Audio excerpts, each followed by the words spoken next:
When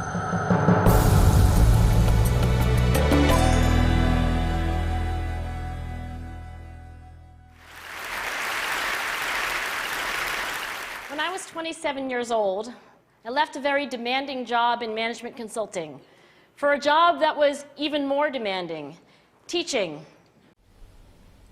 Ketika saya berusia 27 tahun, saya meninggalkan pekerjaan yang sangat menuntut saya di konsultan manajemen untuk pekerjaan yang bahkan lebih menuntut, yaitu mengajar. I went to teach 7th graders math in the New York City public schools. Saya pergi untuk mengajar matematika siswa kelas 7 di sekolah umum New York City. And like any teacher, I made quizzes and tests, I gave out homework assignments. When the work came back, I calculated grades. Dan seperti guru lainnya, saya membuat kuis dan tes. Saya memberikan tugas pekerjaan rumah. Ketika pekerjaan itu kembali, saya menghitung nilai.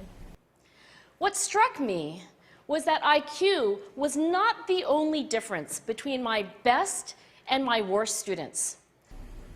Yang mengejutkan saya adalah bahwa IQ bukanlah salah satu atau satu-satunya perbedaan antara siswa terbaik dan terburuk. Some of my strongest performers did not have stratospheric IQ scores. Beberapa murid saya tidak memiliki skor IQ Some of my smartest kids weren't doing so well. And that got me thinking. yang tinggi. Beberapa anak saya yang paling pintar tidak melakukannya dengan baik, dan itu membuat saya berpikir, The kinds of things you need to learn in 7th grade math, sure, they're hard. Ratios, decimals, the area of a parallelogram. hal-hal yang perlu Anda pelajari di matematika kelas 7 tentu saja sulit, misal rasio, desimal, luas jajaran genjang. But these concepts are not impossible. And I was firmly convinced that every one of my students could learn the material if they worked hard and long enough.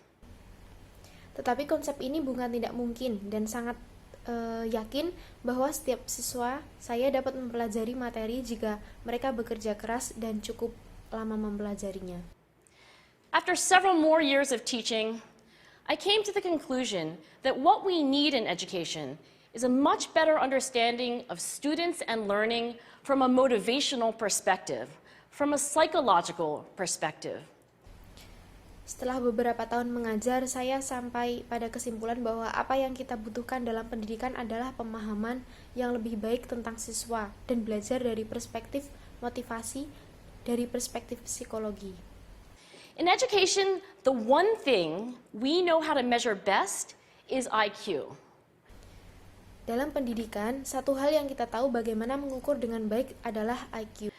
But what if doing well in school and in life depends on much more than your ability to learn quickly and easily?